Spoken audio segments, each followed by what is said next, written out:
په غرونو کې زناناوې دي، سپوز وزیرستان به مونږ یاد کړو، لکه مروت لرې پرتې سیمې، دغه یعنې د دوی چې مسایل دي یا هغه ښځه چې دغه یې راله حمل یې وشو 9 میاشتې، هغې دپاره په کور لکه علاج نشته، په کور دې څنګه ځان ساتلی شي داسې چې د بیمارۍ نه بچ پاتې شي، ماشوم یې هم صحتمند وي او مور هم صحتمند دی، داسې اکسرسایز کوم ته میسج ورکولی شي؟ هغې دپاره دا ده چې یو خو ټولو نول خو داسې دی چې زمونږ الله پاک داسې یو سیستم راوستی دی چې ټول شیزونو دغه چې دی علاج یې په خپل خوراکونو کې په خپل دغه کې راوستی دی. نو په انکیس د دوی چې دی خوراکونه روغ شي په کور کې او دوی ته لکه دوی پی هم ورته میلاویږي، غوښې هم ورته میلاویږي، شنه سبزي هم دی خوړی شي او دا ټول خوراکونه د دوی ټیک رواني، نو انشاءالله چې دی 80% خو به د دوی پریګنینسي نارمل دا مونږ چې کومې دوایانو طاقت ورکو دي به ضرورت نه راځي. یعنې خوراک ته ډایټ داسې ساتي چې چاول هم پکې وي، سبزي هم پکې وي، غوښه هم پکې وي، هر څه پکې وي. دویمه خبره دا ده چې د دوی چې کومه نارمل د دوی روټین کار وي دا دي بالکل دوی په روټین سره چلی، داسې دی نه کې چې دا هم حمل شو په پکټ پرتې پکټ ته نه سملي، دا کټ سملاستل بیا دوی ته ټیک نه. د دوی عام روټین والا کور کار دی کوي، خاوند سره د خپل تعلقات ساتي چې کوم دغسې البته دا دی چې دا کومې خلک چې په دا سرونو باندې دغه وړي دا شیزونه وړي دا دې نه کوي که نه، دې سره دوی ته مسلې جوړېدی شي. باقي چې دی جاړو وهل د دې لپاره د ایکسرسایز وي، اوس خو انګریزان خو دوی خو بیا دغسې ایکسرسایز کوي، خو زمونږ خپل کلیوال چې کوم خلک یې ورزستان دا چې جاړو په کېناستو باندې وهي، نو دا ډېر ښکلی ایکسرسایز دی چې دوی د اپریشن نه بچ کولی شي. د دې سره د دوی د پیلویک فلور مسلز چې دي دا ورسره ریلیکس شي او دا ډېر په ناسته د جاړو وهي داسې ورسره ځي دی، دا ډېر زیات ښکلی ایکسرسایز دی او دې کې بیا دې سره د سیزیرین چانس ډېر کم شي. مونږ هسې خلکو ته ښایو نو دا سیزیرین د اپریشن نه بچي دی که نه انشاءالله ډېر موقع کې خلک بچي. او این علاوه یو خبره دا ده چې کم از کم په 9 میاشتې کې دی یو 2 ځله نږدې چې څوک عامه ډاکټره یي یا داسې دومره یي چې پوهېږي دې ته د خامخا ورښکاره کېږي چې دومره بلډ پرېشر ورته ګوري، وینې ټیسټ ورته وکړي چې دا دومره بیسک شیزې کېږي. یعنې نږدې چې دې ته بي ایچ او دی یا صحت مرکز دی په دې 9 میاشتو کې څه انجکشن هم شته چې دوی لګوي ویکسین؟ او بالکل ویکسین چې شته دی په سرکاري هسپتالونو کې زموږ حکومت ډېر ښکلی سیسټم تیار کړی دی، د ښځې کورونو باندې ځي او دغه دوی ته یې لګوي، دوی ته ټیټنس ټاکساید ټي ټي ویکسین وایي، هغه هم حاملې ښځې ته په 5مه میاشت بیا په 6مه میاشت هغې نه بعد چې پیدا شي بیا یو ټیکه ورته لګي، هغې سره بیا د دوی ماشوم وروستو چې دی ډېرې مسلو نه بچ وي. نو هغه چې دی هغه هم اوس په کورونو ټولې ښځې ګرځي، نو دا ضروري دي. سیزیرین تاسو خبره وکړه د اپریشن که هغه هم راته ووایي، تاسو خو ډېره تجربه لرئ او په سوونو روزانه دا زناناوې ګورئ ډېر، بلکې دنیا کې مونږ ګورو ټوله دنیا کې مال پریکټسز داسې کېږي، ډېر ډاکټران یو زنانه ورشي هغې نارمل ډیلیوري وخوردی نه سیزیرین ته ضرورت یې هله کوه. نو اوس که سپوز زه نه پوهېږم ډاکټر خو زه نه یو کوم ډاکټره راته ووایي چې ماشوم دې مري او مور یې مري بس اپریشن کوه، داسې کېږي ډېر تاسو وینئ؟ ستاسو خبره بالکل صحیح ده. ړومبی ما هم نه منله، ما به ویل چې دا څنګه به ډاکټر داسې چل کوي، خو اوس لږ چې زه ګورم، زه چونکې دې فیلډ ته اوس رالم زه وینم ګورم، نو داسې خلک هم شته دي لکه ځکه چې زموږ د ډاکټر بغیر د ضرورت نه داسې مونږ لکه ګورو اکثر مونږ ته مریضان چې دی سیکنډ اوپینین ته راشي چې چا ورته اپریشن لیکلي، چا ورته خبره کړې او هغې ته بیسیکلي ضرورت نه وي، داسې کسان مونږ ولیدل پکې. او چونکې دلته بنو کې خو ډېر زیات میل پریکټسز دی، د دیانې د ایل ایچ وي د ټیکنیشن ټولو خلکو سینټر یې ویستي دي او د دې دغه کوشش چې بس څنګه چې مریض مونږ راګیر کړو دا خبره د دیانو څومره هغسې پیغام تاسو دی چې یو سپیشلیټي ناسته ده او بیا دایي ته خلک ځي، څومره نقصاني دی چې هغه پراپر دا ډېر زیات د نقصان خبره ده، خو چې دوی په دې باندې پوه شي دوی کېدای شي زموږ فیسونه لږ زیات دي، د دیانو لږ کم فیسونه هغې د وجې دوی ته ځي، خو بیا هغې باندې وروسته دومره ډېره پیسه ولګي چې بیا دوی هغه بیا نه شي افورډ کولی، ځکه چې د هغې صحت وي، د هغې ټول عمر خبره وي، د هغې د بچي معامله وي، د هغې د ښځې معامله وي، نو هغې باندې بیا دومره یا به ماشوم یې ورنه معذوره شي یا ښځه داسې شي چې بار بار اپریشنونه ورته مونږ کوو او د هغې د لاسه د هغې ټول طبیعت تو صحت او زندگی خراب شي. نو هغې دپاره اول خو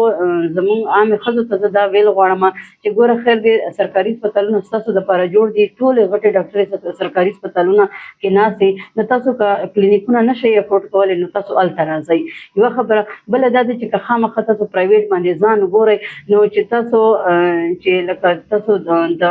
دایي ته 3-4 ځله ځئ نو یو غټې ډاکټرې ته به تاسو یو ځل لاړ شئ. خو دا پیسه چې دا خو داسې آنې جانې چیز دی، دا به بالکل نن به بېشکه دی سره به پیسه نه وي، خو چې صحت یې خراب شي دا بیا واپس نه راځي. پیسه خو چې خلک قرضه وکړي جوړ شي، پیسه به بل دی. او ډاکټران هم ډېرې موسټ اف د ډاکټرز دا دومره ښه وي چې ورته وایي چې زه غریبه یم زه نشم افورډ کولی. اکثر زه په خپله څومره ډېره خلکو ته موږ فیسونه معاف کړو چې دوی خالي ووایي چې موږ غریبانان یو زموږ وس نشته دی. نو زه وایم چې هر چا ته به دا احساس وي چې یو ورځ خو به موږ مرو، نو هغې دنیا دپاره هم هر سړی لګیا کوشش کوي. نو دا کوشش خو به زه وایم چې لکه دوی دپاره به ښه خبره به دا وي چې دوی یو روغې ډاکټرې ته ځي. پوه وزیرستان تاسو یاد کو دغه لرې پرتې سیمې د دې نه هم په وزیرستان کې هم نن سبا لیډي ډاکټرې بیخي داسې کمي ده. نو هلته هسپتال نه خو تاسو خبرېږئ چې په یوه ډاکټره دومره وزیرستان کنټرولول ډېر مشکل شي، بیا چې راځي خلک کرفیو وي،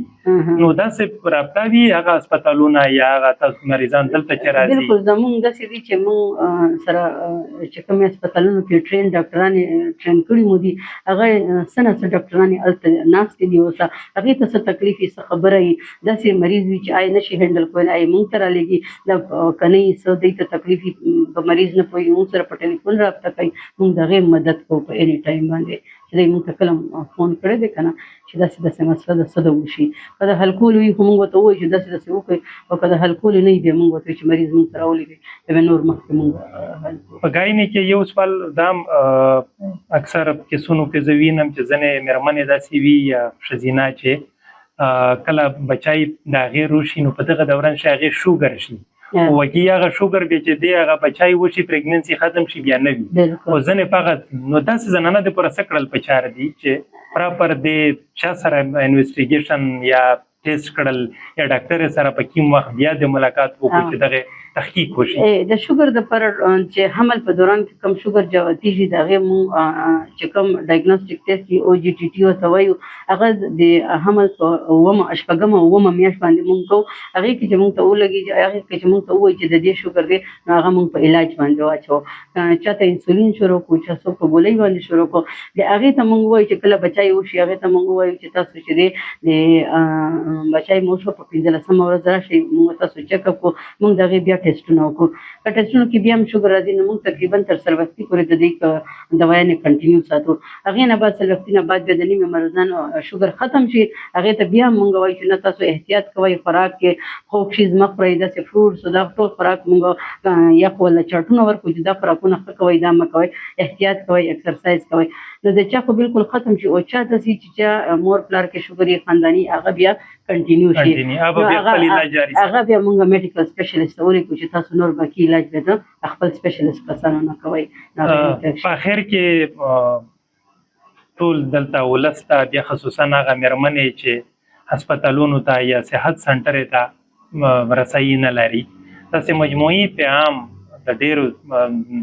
بیمارونه چې د ځان په خپله څومره څه کولی شي چې ځان بچ وساتي،